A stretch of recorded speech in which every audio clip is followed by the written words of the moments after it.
Op soek na die ware Jesus. Hoofstuk 3. 'n vals verlosser en bruidegom. Ek is Deidre Pieterse van Ignited in Christ, Suid-Afrika, Maart 2026. Deel 3 van hoofstuk 3. Die leuen van Sinaï. Eerstens erken ons dat ons slegs ten dele ken. Ons stem saam met Paulus, waar hy in 1 Korintiërs 13 vers 12 sê, want nou sien ons deur 'n spieël in 'n raaisel, maar eendag van aangesig tot aangesig. Nou ken ek ten dele, maar eendag sal ek ten volle ken, net soos ek ten volle geken is.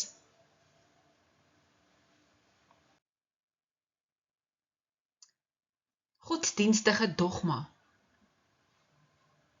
Ons is geleer deur die Bybel en die kerk, dat God by die berg Sinaï met die Israeliete 'n verbond gesluit het, deur vir hulle die wet, die 10 gebooie, te gee,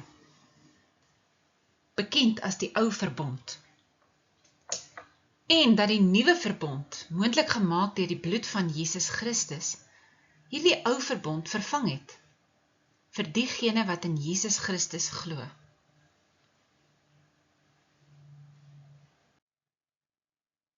In hierdie deel sal ons dit waag om hierdie dogma te bevraagteken en om die waarheid volgens Jesus Christus deur die Heilige Gees te ondersoek.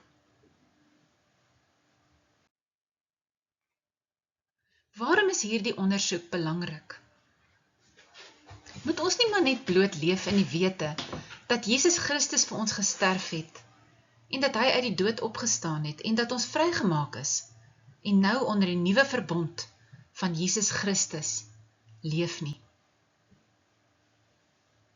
Nee, bruid van Jesus Christus, ons moet weet of hierdie dogma die waarheid is, aangesien Jesus gesê het dat ons die waarheid sal ken en dat die waarheid ons sal vrymaak.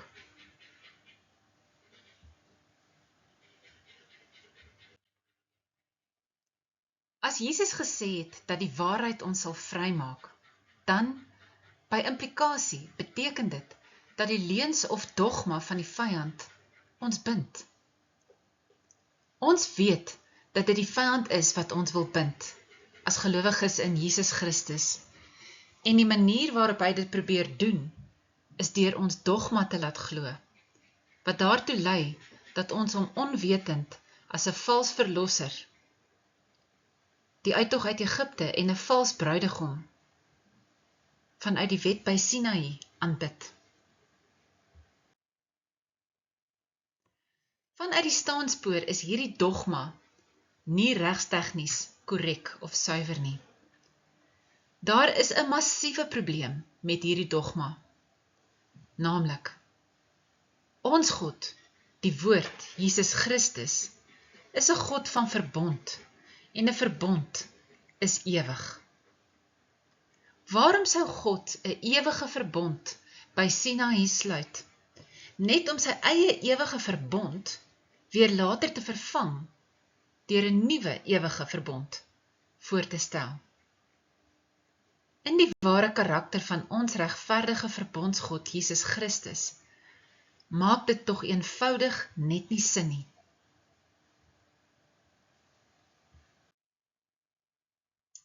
Diegene in die Hebreëse wortels beweging probeer hierdie probleem omseil deur te sê dat dit nie 'n nuwe verbond is wat Jesus vir ons teweeggebring het nie, maar eerder 'n hernuide verbond. Dit impliseer dat die vorige ou verbond steeds staan, maar bloot vernuwe of verbeter is. Maar dit is eenvoudig nie waar nie, aangesien Jesus gesê het dat sy bloed vergiet sou word om 'n nuwe verbond vir baie te bewerkstellig tot die vergifnis van sondes. En in die aard van die ware God, Jesus Christus, moet ons erken dat hy nie foute maak nie.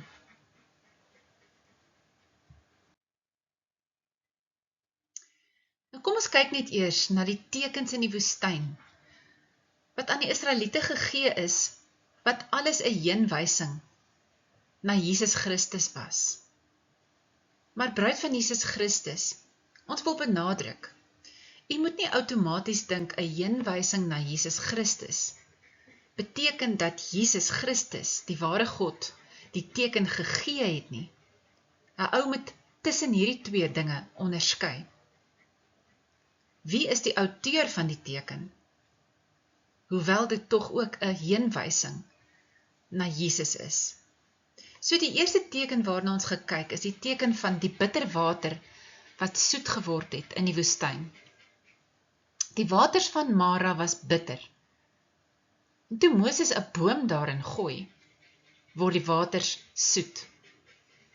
Jesus, die boom van die lewe in ons, het deur die storting van sy bloed die lewende waters van die Heilige Gees in ons herstel en aan ons die ewige lewe gegee. Voor die prys wat Jesus vir ons aan die kruis betaal het, was die inwonende Heilige Gees nog nie in staat om lewegewend te wees nie, en kon hy nie ons geestelike dors les nie. Die vyand het die waarheid omtrent Jesus geneem en dit vervals, dit vir homself toegeëien, sodat hy as God deur die Israeliete aanbid kon word. Die brood uit die hemel. Daar is manna gegee aan die Israeliete elke oggend net genoeg vir 'n dag. En enige oormaat wat opgetel is, het sleg geword. Behalwe op die 6de dag moes daar meer opgetel word ten einde voorsiening te maak vir die Sabbat. Nou dit was 'n voorafskaduwee of 'n vervalsing van Jesus, wat die ware brood van die lewe is. Ons weet dat Jesus nie die manna gegee het nie. Hoe kan ons so seker dit weet? Ons het dan altyd gedink dat ons God Jesus Christus die manna in die woestyn aan die Israeliete gegee het. Ons kan verseker weet dat Jesus nie die manna gegee het nie, aangesien hy 'n God is wat in oorvloed gee. Hy is 'n God van oorvloed en nie net genoeg nie. Hoeveel gelowiges in Jesus Christus het nie vir my al gesê dat hulle elke dag so in afhanklikheid van die Here leef dat hulle net genoeg het vir elke dag nie. Dit is nie ons Here Jesus Christus se karakter nie. Hy is 'n God wat gee in oorvloed. En dan die duidelikste bewys dat die manna nie van Jesus Christus afkomstig was nie, is dat die manna was ook duidelik gekoppel aan die Sabbat. Dit wil sê die 7de dag rus. Omdat daar gesê is, julle moet genoeg optel vir die Sabbatdag. So op die 6de dag kon hulle dubbel soveel opgetel het. En ons weet dat die Sabbat nie aan die oneindige God of onbeperkte God van oneindige, onbeperkte skepping behoort, wat in permanente rus is nie. Ons skepper God is Jesus Christus. En hy en sy skepping is oneindig. En hy is in 'n ewige rus. Hy het nog nooit gewerk nie, so hy hoef nie te rus nie. En ons weet dus ook dat die Sabbat aan die eindige of die beperkte God van werke behoort. Maar hoe dit ook al sy, die brood uit die hemel, die manna, was ook 'n heenwysing of 'n voorafskaduwee wat verwys het na Jesus toe, die ware brood van die lewe wat sou kom. Die water uit die rots. Die Here het Moses beveel, die Here, the Lord Yod-Heh-Wav-Heh, het Moses beveel om die rots by Horeb met sy staf te slaan, en water het daar uitgekom, sodat die mense gedrink het. Dit was ook 'n heenwysing na Jesus Christus, die rots van alle eeue, en sy dood aan die kruis, toe hy deur die vyand getref is in sy kruisiging. Maar daarin het hy sy bloed gegee, sodat diegene wat in hom glo, nooit weer geestelik dors sal hê nie, deur die lewegewende Heilige Gees in hulle. U moet ook onthou dat die staf van Moses was 'n simbool van die God wat verbind is met die slang. Die slang wat vir Eva in die tuin van Eden verlei het. Dan die oorwinning oor die Amalekiete. Solank as wat Moses sy staf omhoog gehou het, het die Israeliete oorwinning oor die Amalekiete behaal. Die staf van Moses word dus geassosieer met die slang, die vyand.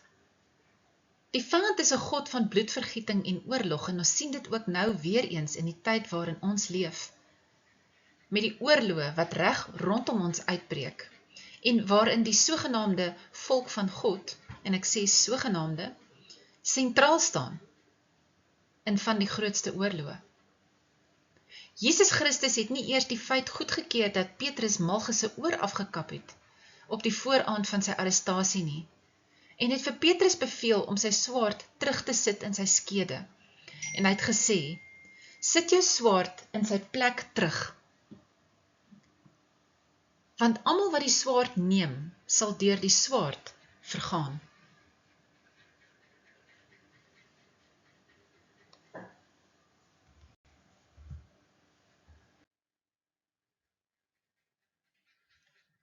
Jethro se besoek en advies in die woestyn, aan die voet van berg Horeb of berg Sinaï, kom besoek Jethro vir Moses en die Israeliete. En ons lees in Exodus 18, vers 1 tot 27, dat Jethro, die priester van Midian, Moses besoek het waar hy en die Israeliete aan die voet van die berg Sinaï of Horeb in die woestyn kamp opgeslaan het. Nou die volgende is belangrik. Nadat Moses vir Jethro vertel het hoe wonderbaarlik hulle God hulle uit Egipte land uit bevry het en deur die woestyn tot daar gelei het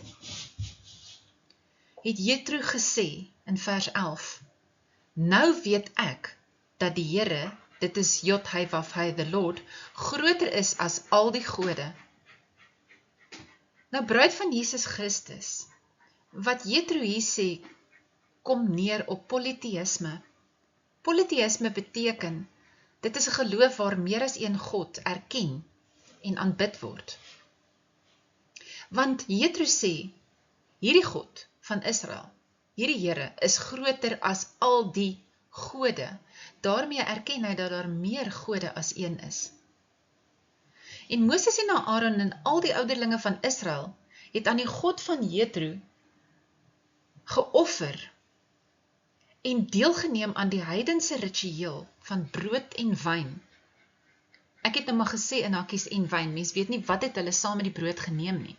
Maar dit was 'n ritueel van brood wat hulle voor Jethro se God geneem het. Vers 12. So dit was 'n ritueel van brood breek en eet, en dit was 'n godsdienstige ritueel. Jethro en Moses se God was dus die Midianitiese God, Yahweh.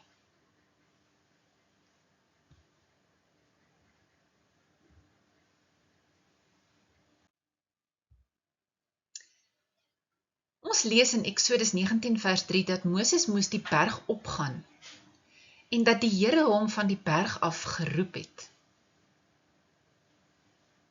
Maar bruid van Jesus Christus, ons God is dan alomteenwoordig. Hy is in ons, om ons, in die natuur, in alles wat leef, oral gelyktydig teenwoordig. En dit was die heidense gode van daardie tyd wat op die hoogtes aanbid moes word. Hierdie God verwys na homself as die een wat hulle uit Egipte land uitgelei het.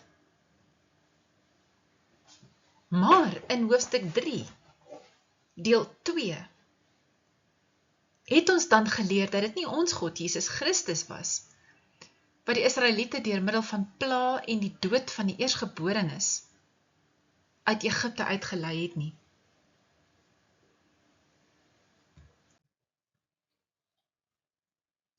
Hierdie God sê vir Moses, want die hele aarde is myne. Nou aanvaar ons as goedgelowige, naïewe Christene, maar net dat dit moet tog dan die ware God wees wat hier praat. Maar in Matteus 4 vers 9 sê hy, dit is die vyand vir hom, Jesus. Al hierdie dinge, wat beteken al die koninkryke van die wêreld en hulle heerlikheid, sal ek aan u gee as u neerval en my aanbid. Nou om al die koninkryke van die wêreld en hulle heerlikheid te kan gee, beteken tog dat dit aan jou moet behoort. So Jesus, in Jesus se tyd, is dit so erken, deur die vyand, dat dit alles behoort aan hom. En in Johannes 12 vers 31 verwys Jesus na die vyand, in sy eie woorde, as die owerste van hierdie wêreld. Met ander woorde, die een wat in hierdie wêreld regeer, aan wie hierdie wêreld behoort. Ons lees verder in Eksodus 19 vers 9, en die Here het met Moses gespreek en gesê, kyk, ek sal in 'n dik wolk na jou toe kom. Sjoe, maar waarom sou 'n God van lig dan kies om in 'n donker en dik wolk te wees, wanneer hy met Moses wil praat? Dit maak tog sekerlik nie sin nie. Is ons God dan soos 'n verkleurmannetjie, wat eers lig is en dan assosieer hy homself met duisternis? Dit kan tog nie wees nie.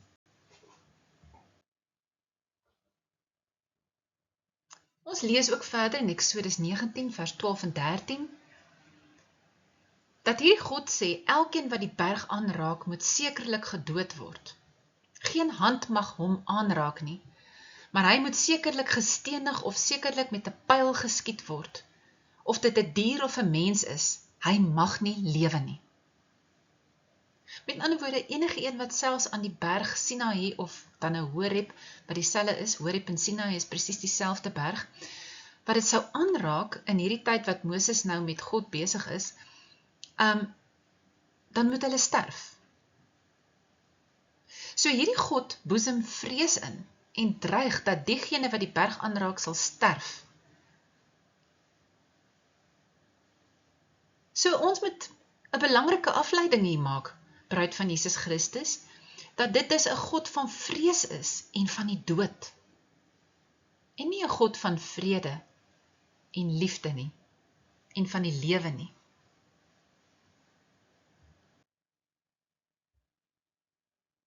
Dan lees ons die hele berg Sinaï het gerook, omdat die Here in 'n vuur daarop neergedaal het. En sy rook het opgetrek soos die rook van 'n oond. En die hele berg het vreeslik gebewe. Dit moes verskriklik gewees het. Vreesaanjaend. Maar ek vra net weer eens, God het dan homself aan Elia in 1 Konings 19 vers 12 geopenbaar, deurdat hy nie in die sterk wind, nie in die aardbewing en nie in die vuur was nie, maar in die gesuis van 'n sagte koelte. Dis mos 'n teenstrydigheid, dis mos 'n teenstelling. Ons weet ook natuurlik dat die songod, dit is die vyand, word wyd geassosieer met vuur in verskeie wêreldmitologieë, en u kan dit gerus self ook 'n bietjie gaan navors en kyk of dit wat ek vir u hier sê die waarheid is. En ons dink veral byvoorbeeld aan die songod Ra van Egipte, wat geassosieer word met vuur. Die Here het op die berg Sinaï neergedaal, en Moses moes toe na die top van die berg toe gaan, Maar dit stem ons nie ooreen met 'n alomteenwoordige God nie. Dawid wat die ware God geken het in Psalm 113 vers 4 tot 6 en Psalm 139 vers 7 tot 10. En u kan gerus bietjie net 'n studie weer van hierdie skrifte gaan maak, waar Dawid aan die woord is, want hy praat van die ware God. En Dawid sê, waar sou ek heen gaan van u gees, en waarheen vlug van u aangesig? Met ander woorde, hy sê, Here, u is oral teenwoordig. Ek kan nie, nêrens waarheen ek kan ek gaan wegkruip om van u af weg te kom nie. Dan kan u ook gaan kyk na Spreuke 15 vers 3, Jesaja 57 vers 15, Jeremia 23 tot 24 en Hebreërs 4 vers 13, waar daar staan, waar Paulus sê, en daar is geen skepsel onsigbaar voor hom nie, maar alles is openbloot voor die oë van hom met wie ons te doen het. Ander vertaling sê, voor hom aan wie ons moet rekenskap gee. So, hy's oral, alomteenwoordig. Nou vra ek eerstens weer eens, watter God daal dan neer? Van waar af daal hy neer en hoekom moet hy neerdaal as hy dan alomteenwoordig is? En hoekom spesifiek na die top van die berg toe? Amper soos die gevalle engele wat, dink is op die berg Hermon volgens die boek van Henog, ook op die berg Hermon by mekaar gekom het en 'n eed gesweer het, om hierdie ding aan die mensdom te doen en om dit geheim te hou.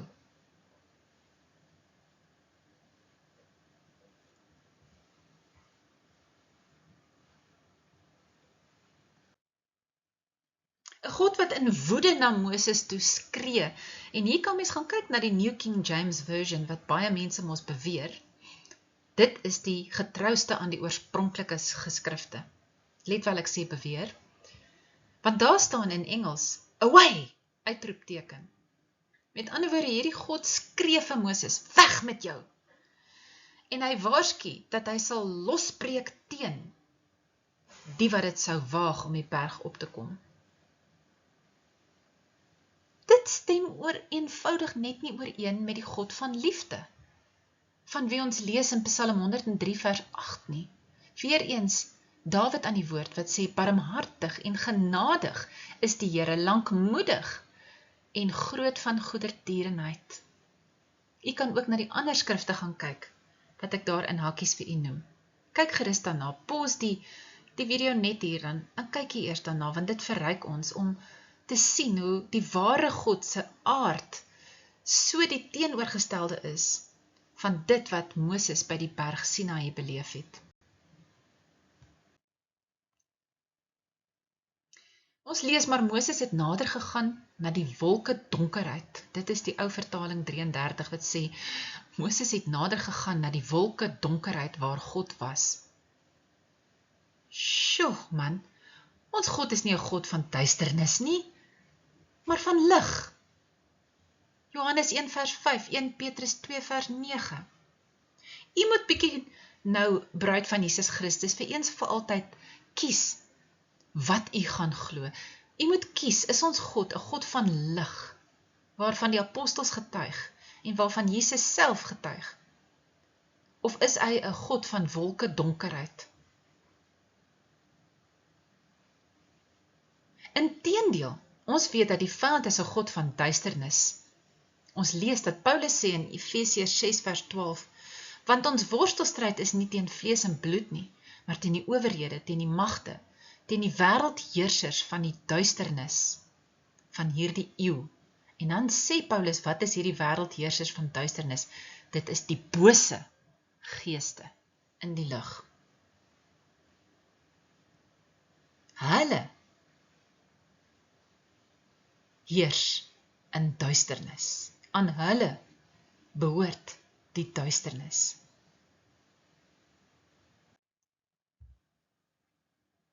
Dan lees ons van die wet van die altaar in Eksodus 20 vers 24. 'n Altaar van grond moet jy vir my maak, sê hierdie Here, Jod, hy, waf, hy. En daarop moet jy jou brandoffers en jou dankoffers, jou kleinvee en beeste offer.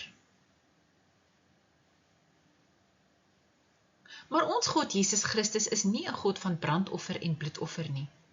Hy het dan gesê in Matteus 9 vers 13, maar gaan leer wat dit beteken. Ek wil barmhartigheid hê, dit is liefde, genade, empatie, erbarming, en nie offerande nie. Bruid van Jesus, weer eens, u moet nou vir eens en vir altyd kies, wie gaan u glo? Gaan u vir Jesus glo?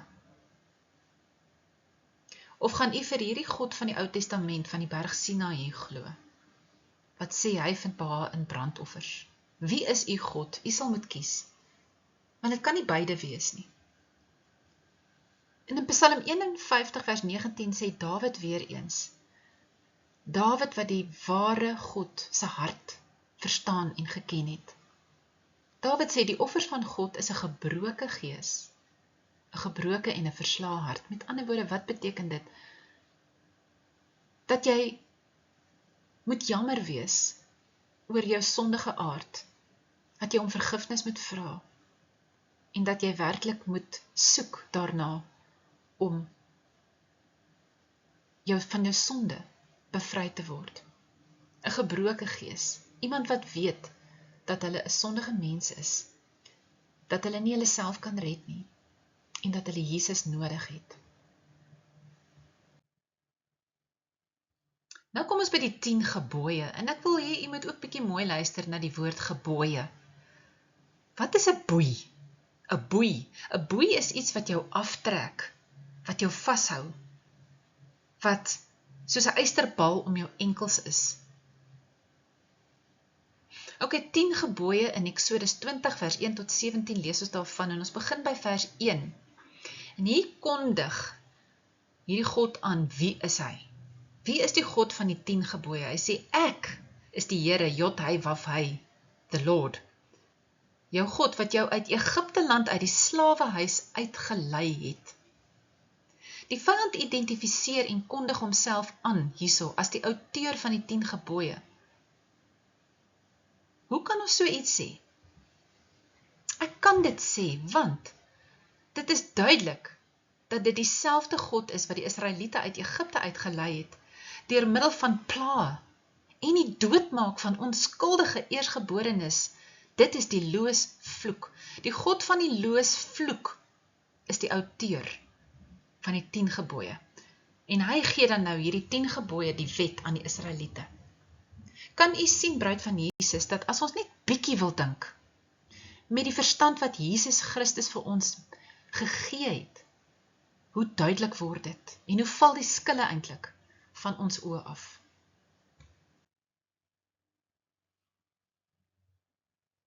Dan lees ons verder dat hierdie God sê, want ek, die Here jou God, is 'n jaloerse God. Ja, ek het dan gedink, jaloesie behoort aan die vyandse koninkryk, en spesifiek aan Jezebel. Dit kom van Jezebel af, jaloesie, en dis 'n aaklige ding. Hoe kan hierdie God sê hy is 'n jaloerse God? Ons God, Jesus Christus, daar's geen getuienis in die Nuwe Testament dat Jesus ooit gesê het hy is jaloers, of hy het enigsins jaloerse eienskappe nie. En dan verder, dit is nou eintlik die ergste wat nou nog kom. Ek is die God wat die ongeregtigheid van die vaders besoek aan die kinders. En hier wil ek sommer in trane uitbars. Hoeveel onskuldige kindertjies in vandag se tyd nog word gebore met gebreke? Ernstige gebreke. Weens sondes van voorgeslagte waaraan hulle geen skuld het nie. Ek wil met so God, wat dit aan onskuldige kinders doen, wil ek niks te doen hê nie, bruid van Jesus Christus. Verskoon my emosionaliteit hier, maar dit is vir my verskriklik om te dink. Wat aan die 3de en die 4de geslag die ongeregtigheid van hulle vaders besoek, omdat die vaders dan nou hierdie God sogenaamd gehaat het, nie gehoorsaam het nie. Hierdie God is jaloers en is 'n God wat die onskuldige kinders straf vir die sondes van hulle ouers. Bruid van Jesus, hierdie moet u nou klik. Hierdie God is 'n God wat bloedlynvloeke skep en behaag daarin het om te sien hoe die onskuldige nageslagte ly vir dit wat die ouers gesondig het. Nou ek is baie jammer, ons God Jesus Christus is 'n regverdige God. Regverdigheid impliseer dat die een wat die skuld het, moet die straf dra, of dan nou die nadeel kry vir dit wat hy gedoen het. Nie onskuldig is nie. 'n regverdige regter op 'n regbank sal nie iemand wat onskuldig is straf vir dit wat iemand anders 'n misdrijf voorgepleeg het nie. Dis eenvoudig nie geregtigheid nie. En ons God Jesus Christus is regverdige God van liefde en hy straf nie die onskuldiges nie. U kan ook gaan kyk na daardie skrifte en waar Esegiel ook geprofeteer het dat daar 'n tyd sal kom wat die kinders nie meer gestraf sal word vir die sondes van hulle voorgeslagte nie.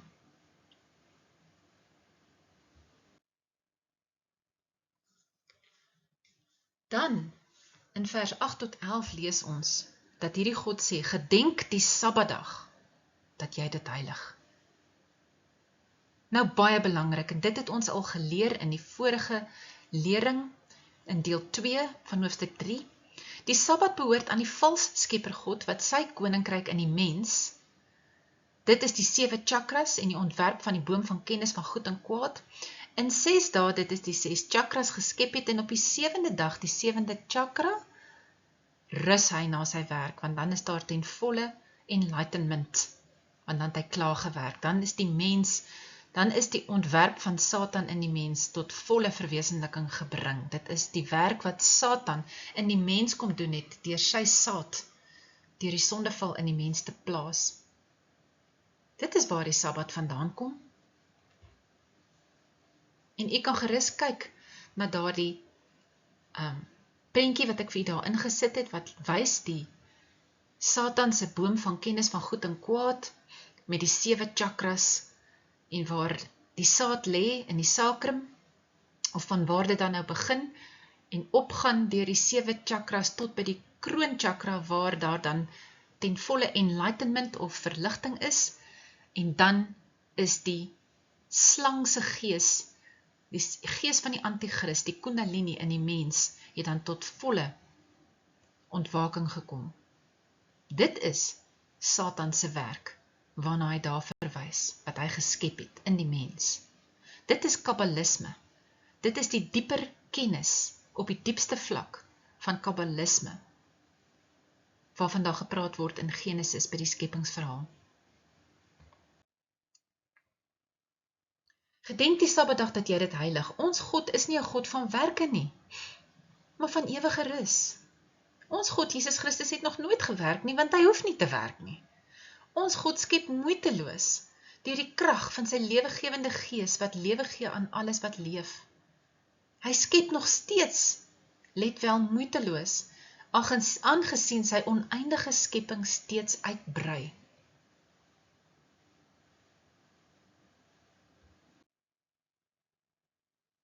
En dan die gebooie 5 tot 10, wat u maar self na kan gaan kyk, om jouself weer 'n bietjie op te skerp, is moeds en moenies.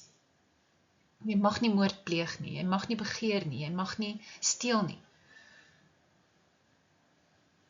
Maar daar staan niks oor liefde nie. Nou kan mens impliseer, ja, jy het jou naaste lief as jy nie van hom steel nie, en as jy hom nie doodmaak nie, dan het jy hom lief. Nee, ek dink nie, dit is so eenvoudig nie. Jy kan nog steeds jou naaste haat, maar hom nie doodmaak nie, of nie van hom steel nie. So Jesus het gesê dat liefde die volledige vervulling van die wet is. Sy perfekte wil is. Persoonlik glo ek, dis my persoonlike mening, dat Jesus Christus glad nie eers 'n wet het nie, want hy is nie 'n God van wet en werke nie. maar hy het 'n perfekte wil. En sy perfekte wil is liefde. Jy kan na daai skrifte gaan kyk. Die wet wat by Sinaï gegee is dus 'n vervalsing en 'n voorafskaduwee van die perfekte wil van Jesus, en dit is liefde. Nou ek het vir u daar net daai prentjie gesit van die vervalsing van die R200 noot. Kyk hoe naby lyk dit aan mekaar.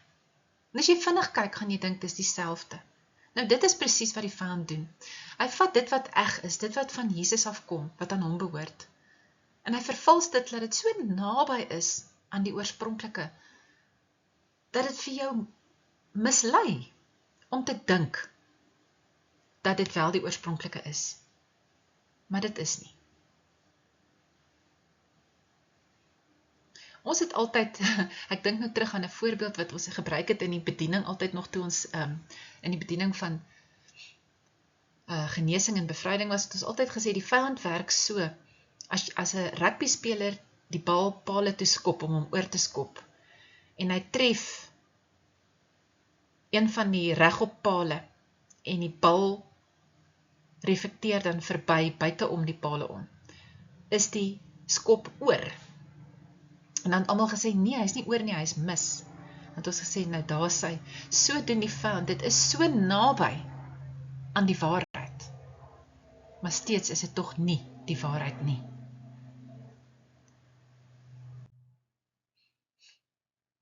Jesus het die volgende gesê oor die wet van Moses, en hierdie vers, dink ek, het al baie mense mislei. Kom ons kyk 'n bietjie mooi na wat het Jesus hier gesê. Matteus 5 vers 17 tot 20. Moenie dink dat ek gekom het om die wet of die profete, daar praat hy van die wet van Moses, die 10 gebooie, of die profete, te ontbind nie. Ek het nie gekom om dit te ontbind nie, maar om dit te vervul. So wat Jesus hierso sê, is hy sê, ek het nie gekom om dit net nietig te verklaar en weg te stap nie. Ek kan dit nie doen nie, want Jesus het geweet van die krag van die wet oor hulle en dat die Israeliete in 'n bloedverbond, eintlik 'n bloedooreenkoms met die vyand staan. Maar hy sê, hy het gekom, sy opdrag is om deur sy kruisdood en opstanding dit te vervul. En deurdat hy dit vervul, sal dit outomaties vervul. Dan sê hy, want voorwaar ek sê vir julle, voordat die hemel en die aarde verbygaan, sal nie een jota of een titeltjie van die wet ooit verbygaan, totdat alles gebeur het nie. Nou, ek dink hier verstaan meeste mense dit verkeerd. Hulle dink, Jesus sê hier, die wet sal vir ewig bly staan, die wet van Moses. Want hy verwys hier na die einde van die aarde. Tot aan die einde van die aarde sal hierdie wet net so bly staan en dit sal nie verbygaan nie. Ek dink nie dis wat Jesus hier bedoel het nie. Ek dink wat hy hier bedoel het, totdat alles gebeur het nie. Hy verwys na totdat dit wat ek gekom het om te doen, gebeur het nie. Met ander woorde, dit wat ek gaan doen, myself oorgee om gekruisig te word, dit is die vervulling waarna hy verwys, en totdat dit gebeur het, sal die wet ongelukkig moet bly staan. Maar ek gaan dit vervul in dit wat ek gekom het om te doen. So dit is 'n verkeerde interpretasie om te dink, Jesus het hier gesê, die wet van Moses sal ewig bly staan.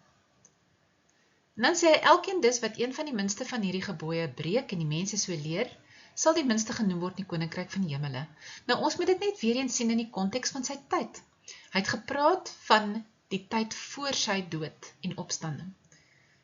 Jesus het tereg nie vir die mense gesê, voordat hy die wet kon vervul, soos wat hy gekom het om te doen, het hy nooit vir die mense gesê, ag, breek maar die wet nie. Want hy het geweet, dan gaan Satan vir hulle kry.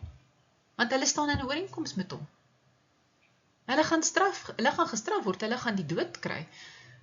Hulle beter maar daai wet nou onderhou, totdat Jesus dit in vervulling laat kom, in sy dood en opstanding. So dit is wat hy daar bedoel het. Hy het net bedoel, in die tyd wat hy nog gelewe het op aarde, voor sy dood en opstanding, het hy gesê, julle moet nou maar hierdie wet onderhou, en niemand mag loop en vertel, julle hoef nie meer die wet te onderhou nie. Hy sê, want ek sê vir julle dat as julle geregtigheid nie oorvloediger is as die van die skrifgeleerdes en fariseërs nie, julle nooit in die koninkryk van die hemele sal ingaan nie. So weer eens sê hy, dit is die wet van Moses, maar ek sê vir julle, dat my geregtigheid slaan veel dieper as dit wat in die wet, die 10 gebooie staan. In my koninkryk van die hemele, my perfekte wil, slaan baie dieper en verder en wyer as bloot dit wat julle in daai 10 gebooie lees. Hy sê julle geregtigheid moet oorvloediger wees as die van die skrifgeleerdes en fariseërs. So ek dink as mens net weer 'n bietjie hierdie vers in daai konteks lees, dan maak dit vir 'n mens meer sin wat Jesus hier bedoel het.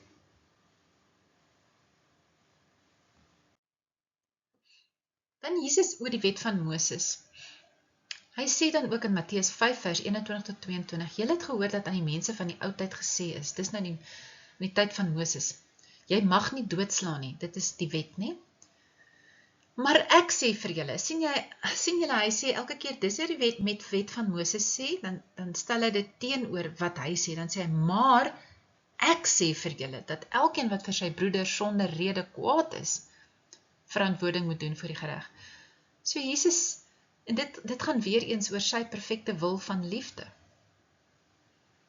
Hy sê met ander woorde, dit gaan nie net oor jy mag nie jou broer doodslaan nie, jy moet hom lief hê, anders oortree jy my perfekte wil. Jesus maak dit hiermee duidelik dat die wet van Moses slegs maar 'n voorafskaduwee van sy volmaakte wil van liefde was, aangesien om lief te hê baie beter is en 'n volledige uitvoering van die wet van Moses is. Jesus sê, as jy jou broer volledig lief het, sal jy nie enige van daai gebooie in elk geval oortree nie, want dit word ingesluit in die gebod van liefde. En die gebod van die Sabbat word ingesluit in die gebod van jy moet die Here jou God bo alles lief hê, want as jy die ware God ken, Jesus Christus, dan sal jy in sy ewige Sabbatsrus ingaan, wat beteken dat jy vry is van jou werke. Dit is 'n meer volledige verstaan van wat is Sabbat. Jesus Christus' Sabbat is om in sy Sabbatsrus in te gaan, om vir ewig te rus van jou werke. Nie op 'n spesifieke dag, die 7de dag nie. Paulus oor die wet van Moses. Paulus sê, want Christus is die einde van die wet, tot die geregtigheid vir elkeen wat glo.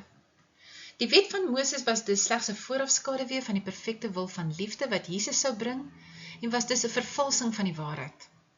Jesus het 'n einde gemaak aan die wet, aangesien ons geregtigheid nie afhang van die volledige vervulling van die wet tesame met bloedoffers nie, maar van die eenmalige volledige prys wat Jesus vir ons aan die kruis betaal het. En nou, bruid van Jesus, u moet ook verstaan dat wat by Sinaï berg gebeur het, ook geen verbond is nie. Dis die ergste. Ons is geleer deur die godsdienstige dogma van ou verbond en nuwe verbond. Dit was geen ou verbond nie, want dit was nie 'n verbond nie. Die verhouding wat tussen die Israeliete en God by Sinaï aangegaan is, was nie 'n verbond nie, maar eerder 'n kontrak, want die vyand is 'n God van kontrak. Ons sal in latere leringe ook van Mithras leer, en Mithras was 'n god of contract. So die vyand sluit kontrakte of ooreenkomste, want hy kan eenvoudig nie verbond sluit nie, want hy self is nie 'n ewige wese nie. Hy is deur God geskep vir 'n bepaalde tyd. Die engele is geskape wesens. Net God wat ewig is, kan 'n verbond aangaan. So ons sê, dit was nie 'n kontrak of ooreenkoms nie, aangesien dit nie 'n eensydige en onvoorwaardelike ewige belofte deur God was, wat bloot deur die Israeliete geglo of aanvaar moes gewees het nie. Dit was eerder 'n belofte om hulle God te wees, indien hulle hom in verskeie wette, reëls, rituele, feeste en verpligtinge sou gehoorsaam. Die ooreenkoms was dus voorwaardelik op teenprestasie. So, die vyand het vir Israeliete kom sê, ek sal vir julle 'n God wees, maar julle moet die volgende doen. Julle moet die wet onderhou, julle moet offers bring, etc, etc. En as hierdie nou vir u nie baie duidelik is nie, gaan net eers 'n bietjie terug weer na hoofstuk 2 van hierdie reeks deel 1, waar ons 'n hele lering uitgewerk het oor wat is verbond en die verskil tussen verbond en ooreenkoms of kontrak. En dit is baie belangrik dat u hierdie verstaan, om te kan sien hoe daar vir ons gejok is. Die dogma, die leuns van die dogma. Die Sabbat as teken. Nou ons lees in Eksodus 31, vers 12 tot 18, dat die Sabbat was die teken van hierdie, wel, daar staan verbond, maar dit is 'n kontrak. Met ander woorde, 'n teken van die kontrak met hierdie God was die Sabbat. Die rus op die 7de dag. Nou dit is nog 'n baie duidelike aanduiding dat hierdie kontrak by Sinaï met die valskepper God was, wat 'n eindige of 'n beperkte God van werke is. Let wel, hy is nie 'n God nie. Hy is die vyand, maar hy sien homself as 'n God. Maar hy is eindigend, hy is uit beperkinge. En hy is 'n God van werke wat moes rus nadat hy sogenaamd gewerk het. Ons ware skepper God Jesus Christus is nie 'n God van werke nie. Hy werk nie. Hy het nog nooit gewerk nie, maar hy is 'n God van ewige rus en hy skep moeiteloos en voortdurend, nog steeds, deur sy lewegewende gees. Jesus is die oneindige God van 'n oneindige skepping wat steeds uitbrei.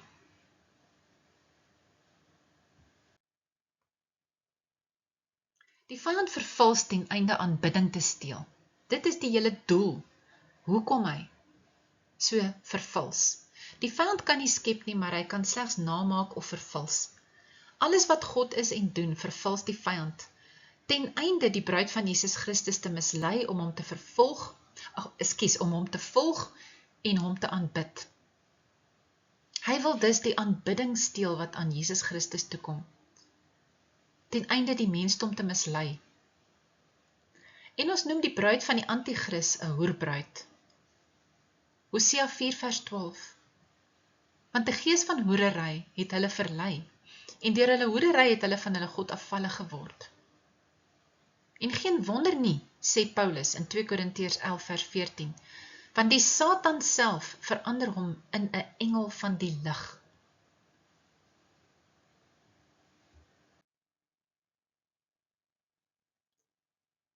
En Paulus sê dan, die bekende vers in 2 Korintiërs 11 vers 3 tot 4, maar ek vrees dat julle, net soos die slang Eva deur sy listigheid bedrieg het, julle sinne so miskien, en ek het daarin gesit deur dogma, bedorwe kan raak. Sinne bedorwe raak beteken julle mislei kan word, vervreemd van die opregtheid teenoor Christus, dan word dat julle afvallig raak van die ware Jesus Christus, want as iemand kom, en dit is deur die gees van die antichrist, en 'n ander Jesus verkondig as wat ons verkondig het, of as julle 'n ander gees ontvang as wat julle ontvang het, of 'n ander evangelie as wat julle aangeneem het, dat dit julle goed sal geval, met ander woorde dat julle dit sal aanvaar, 'n ander Jesus, 'n ander gees en 'n ander evangelie. Is dit nie wat ons hiermee te doen het nie? Deur die dogma van godsdiens.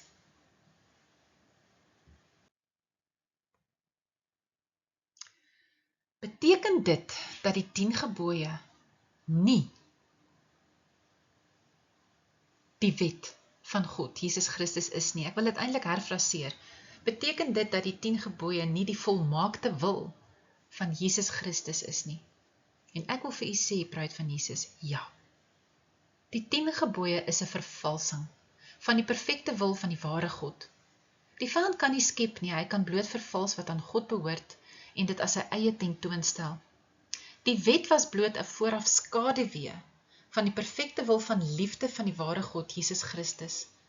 'n Skaduwee van iets lyk soos die regte ding, maar dit is nie.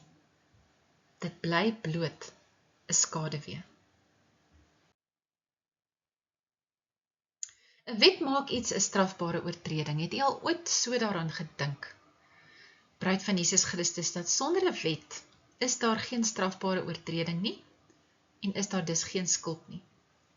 Kom ons vat 'n praktiese voorbeeld. Kom ons sê, daar is geen wet in ons land wat sê, as jy meer as 'n sekere spoedperk ry op 'n openbare pad, dan is dit 'n oortreding en jy kan 'n boete opgelê word nie.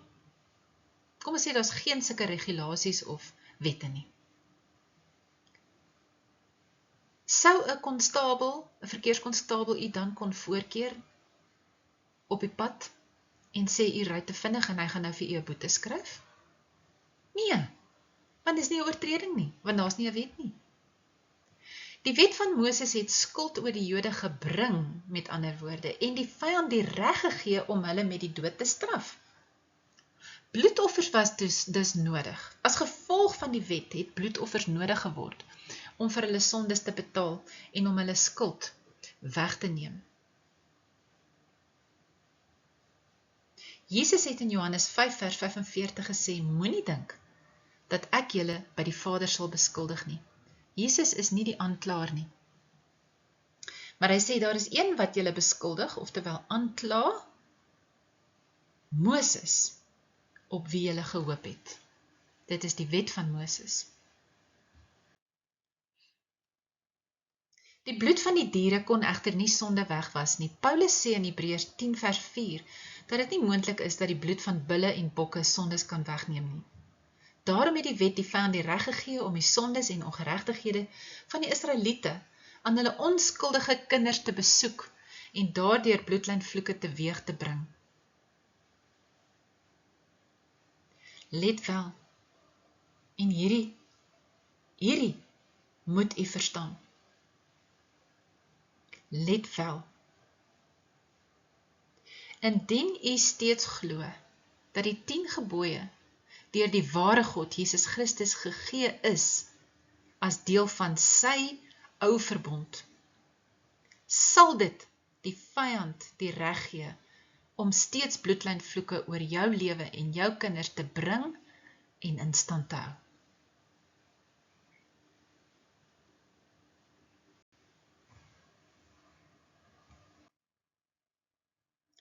Dit verduidelik vir ons hoekom pragtige gelowiges in Jesus Christus wat onder die nuwe verbond leef, wat in Jesus Christus glo, die nuwe verbond wat deur sy bloed moontlik gemaak is, hoekom hulle steeds onder bloedlynvloeke gebuk gaan. Ons het geweet dat Jesus elke vloek vir ons aan die kruis geneem het en 'n vloek vir ons geword het, sodat ons van elke vloek vrygemaak kan word. Maar ons het in die bediening van innerlike genesing en bevryding oor 'n 12 jaar tydperk steeds die bewyse van bloedlynvloeke in elke gelowige gevind wat ons bedien het. En ons kon dit nooit verstaan nie. En as ons dan geleer het oor bloedlynvloeke, het mense vir ons gesê, dit is nie suiwer aan die evangelie nie, julle is besig met dwaalleringe, dan sê ons, maar ons kry dit dan in al die mense wat ons bedien het. Die bloedlynvloeke. En die gevolge van die bloedlynvloeke. Byvoorbeeld, 'n demoon wat sou uitkom in iemand wat ons bedien het, kom ons sê Jezebel, wat sê, daar is 'n bloedlynvloek en in hierdie familie bloedlyn, en omdat haar ma borskanker gehad het, is dit 'n bloedlynvloek en daarom het sal sy ook borskanker kry en die saad is reeds in die dogtertjies, hulle sal ook borskanker kry. Dis nou maar net 'n eenvoudige voorbeeld, maar ons het dit in al die gelowiges gekry wat ons bedien het. En ook die wrangvrugte het ons gesien van die bloedlynvloeke. Ook hoe demoniese sielskopieë vir ons gesê het, as ons gevra het, hoe het julle oorgegaan van die oupa sê nou maar na die seun toe, dan sê hulle, daar is 'n bloedlynvloek, ons het op die bloedlynvloek oorgegaan.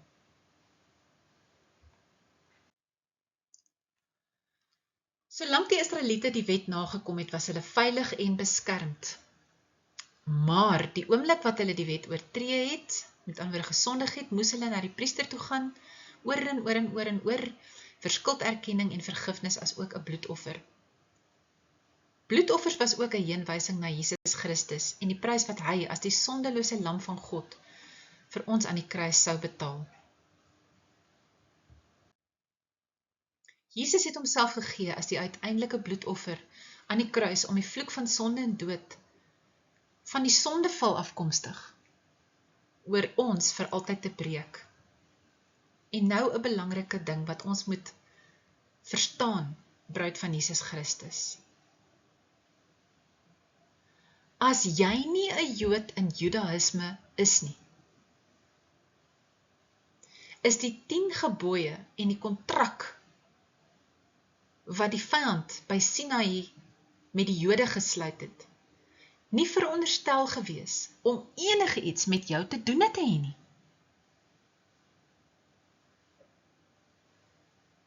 Maar deur godsdiens en godsdienstige dogma is die Judaïsme van die Jode, waardeur hulle in die vyand glo en hom dien, ook van toepassing gemaak op elke gelowige in Jesus Christus, sodat die Christene in dualisme vasgevang is. Hulle dien die ware God Jesus Christus, maar hulle staan ook met die ander voet in die vals dogma van die vyand.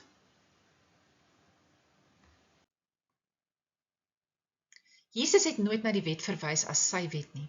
Hy het nooit gesê dis my wet nie. Maar hy het altyd die woorde gebruik soos die wet van Moses of julle wet. Jesus het die skrifgeleerdes soos volg in Matteus 22 vers 34 tot 40 geantwoord toe hulle hom gevra het wat die grootste gebod is. En hierdie is die perfekte wil van Jesus Christus. Jy moet die Here jou God lief hê met jou hele hart, met jou hele siel en met jou hele verstand. Dit is die eerste en die groot gebod. En die tweede wat hiermee gelyk staan is, jy moet jou naaste lief hê, soos jy jouself ook lief het. Aan hierdie 2 gebooie hang die hele wet en die profete. En daarmee sê Jesus ook nie dat die wet en die profete nog steeds geldig is nie. Hy sê eintlik dat die hele wet en die profete word hierin vervul in die liefde, in die volmaakte liefde. Jesus het gesê dat hy nie gekom het om die wet of die profete te vernietig nie, maar om dit te vervul.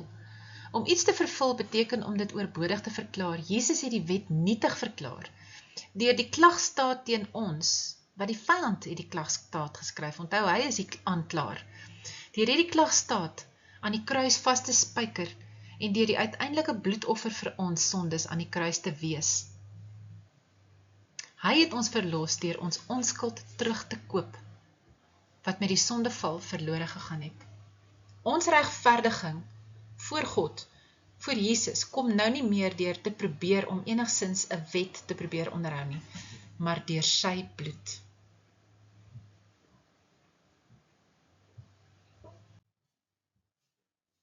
Ten slotte, baie belangrik om te verstaan, die sogenaamde ou verbond van die Jode wat by die berg Sinaï ingestel is met die 10 gebooie en die offerstelsel is nie veronderstel om van enige belang vir jou te wees indien jy nie 'n Jood is nie. Dit is kabbalistiese Judaïsme in aanbidding van die vyand, wie dit wat aan die ware God behoort vervals het en homself as 'n vals verlosser en 'n vals bruidegom aan die Jode voorgestel het.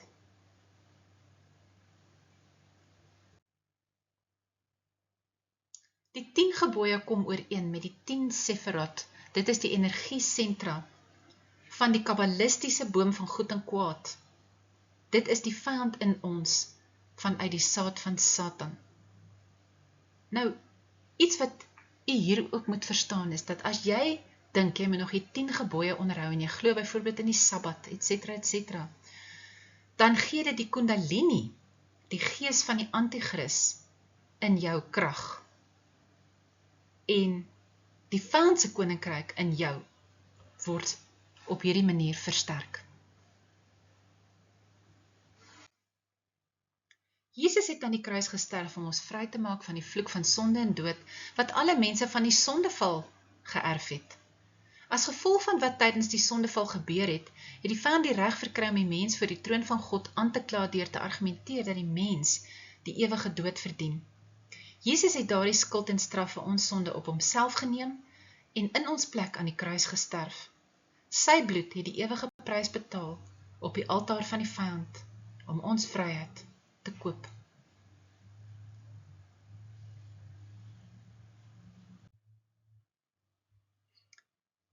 Maar as gevolg van godsdiens was ons gebonde aan dualisme, wat beteken dat ons in Jesus Christus glo en wat hy vir ons aan die kruis gedoen het, maar ons glo ook verkeerdelik dat hy die ou verbond ingestel het en vir ons die wet, die 10 gebooie gegee het.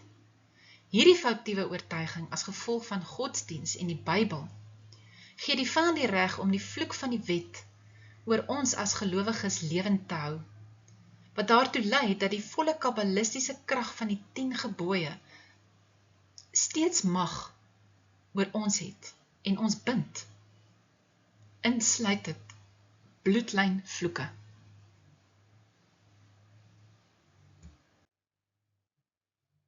Dit verklaar waarom pragtige gelowiges in Jesus Christus, wat onder die nuwe verbond leef, steeds daagliks in hulle lewens bloedlynvloeke en die pla van Egipte, insluitend die loosvloek, dood van die eersgeborenes, ervaar.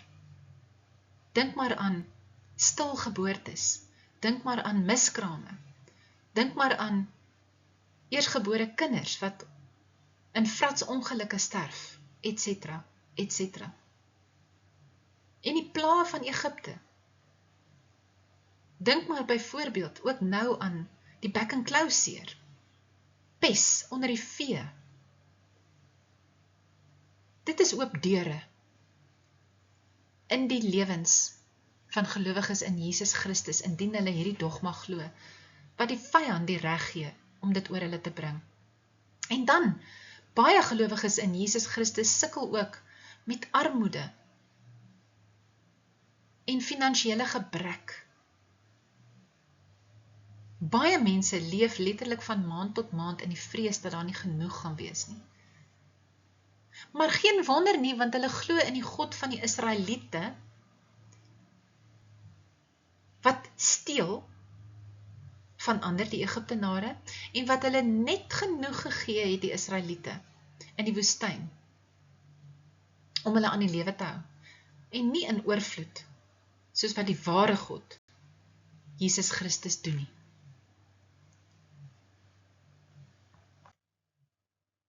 Die Israeliete het 'n belofte van die ware God, Jesus Christus, gehad, vanaf Abraham se tyd, dat Jesus deur die Israeliete, deur Abraham se nageslag, die verlosser, die Messias, sal laat kom. Maar die vyand het hulle mislei en homself as 'n vals verlosser en bruidegom voorgedoen. Hy het hulle by sy berg in die Sinaï woestyn ontmoet en aan hulle ooreenkoms, 'n kontrak, nie 'n verbond nie, van seën en beskerming voorgestel op voorwaarde dat hulle hom sou dien, in wette, reëls, dae, feeste, rituele. Hulle was in 'n bloedeetkontrak deur die besnydenis met die vyand verbind. Terwyl die ware God, Jesus Christus, steeds sy belofte aan Abraham van die Messias wat sou kom, nagekom het. So die Israeliete was in dualisme.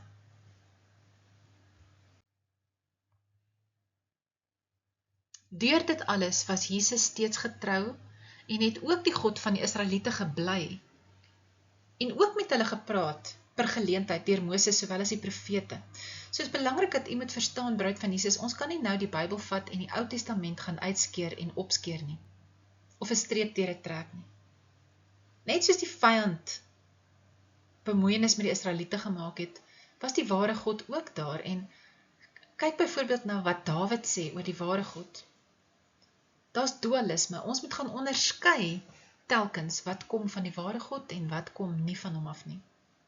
Maar ongelukkig, die God wat die prominentste manifesteer in die Ou Testament is die God van die Israeliete, die God van die besnydenis, en dit is Yahweh, en dit is die vyand. En ek kon hierdie aanvanklik nie mooi verstaan nie. Ek het regtig vir Jesus gevra, die Heilige Gees, om vir my net deur 'n voorbeeld te verduidelik, hoe werk dit? En hierdie is wat Jesus vir my persoonlik gewys het deur sy Gees, en ek deel dit maar net met u, want miskien sal dit u ook help om beter te verstaan. Jesus het vir my gesê, dat terwyl ons, dit is Ignited in Christ, Deedrey Pieterse voorheen Deborah, terwyl ons in die vyand ingewy was as gevolg van die doop van gelowiges deur volle onderdompeling in water,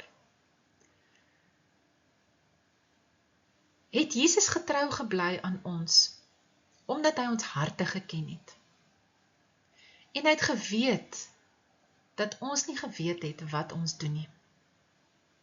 Hy was bewus daarvan dat ons eerlikwaar geglo het, dat ons slegs gehoorsaam was aan die ware God, en dat ons nie willens en wetens die vyand gedien het nie, maar dat ons mislei was. Nou dit was net so met die Israeliete. Ek glo dat die ware God Jesus Christus so 'n genadige en 'n liefdevolle God is, dat hy besef het, hulle weet nie wat hulle doen nie. Hulle dink opreg, hulle glo opreg, dat hulle besig is om die ware God te dien. Daarom dat hy hulle nie verwerp het nie. En dit is die liefdevolle en die genadige God wat ons dien.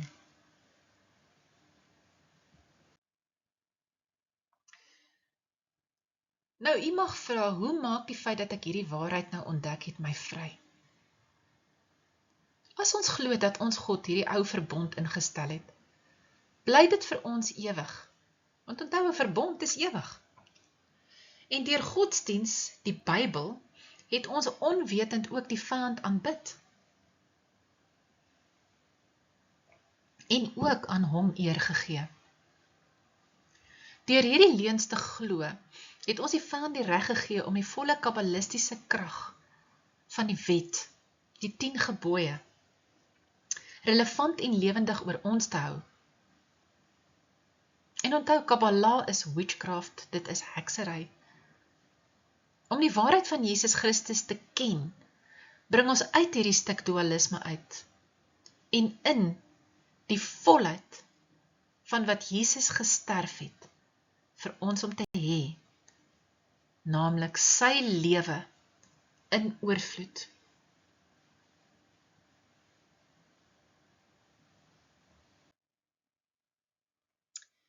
In die volgende deel van hoofstuk 3, dit is deel 4, Bruid van Jesus sal ons na die tabernakel kyk en ondersoek hoe die vyand weer eens die ontwerp wat aan die ware God behoort, vervals het en dit gebruik het om die aanbidding wat slegs aan die ware God, Jesus Christus behoort, vir homself te steel.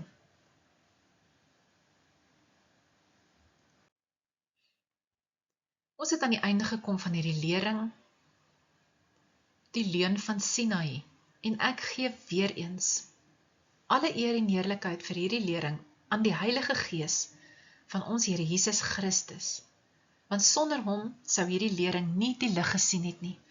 Dit is die Heilige Gees wat hierdie openbaringe vir ons gee en wat die sluiers van ons oë wegtrek en ons help om die waarheid te kan raak sien. Dankie Jesus. Bruid van Jesus, help ons om die waarheid van Jesus te versprei, asseblief. Teken in op ons YouTube kanaal. Skakel kennisgewings aan. Like hierdie video. Dit is verskriklik belangrik dat soveel as moontlik mense die video moet like. Dit is 'n thumbs up gee. Want die algoritmes van YouTube sien dan dat hierdie video is iets wat mense van hou en wil sien, en dan versprei die algoritmes die video meer onder mense wat soortgelyke belangstellings het. So like asseblief die video, asseblief, en deel dit met soveel as moontlik mense wat u ken. Al dink u, hulle gaan hierdie nie wil aanvaar nie, hulle gaan dit nie vat nie. Maar weet u wat, ons kan net saai, en dit is die Heilige Gees wat sal laat groei, maar ons werk is om te saai. Dan nooi ek u ook om vir ons 'n liefdesoffer te gee. As hierdie lering u enigstens geseën het, oorweeg asseblief om ons ook te seën met 'n liefdesoffer. Maak die saak ook klein nie. Klik bloot op die skakel na ons webbladsy in die beskrywingsboks hieronder en klik dan bloot op donasies. Ek dank u met Agape liefde, Deedrey Pieterse, Ignited in Christ, Suid-Afrika.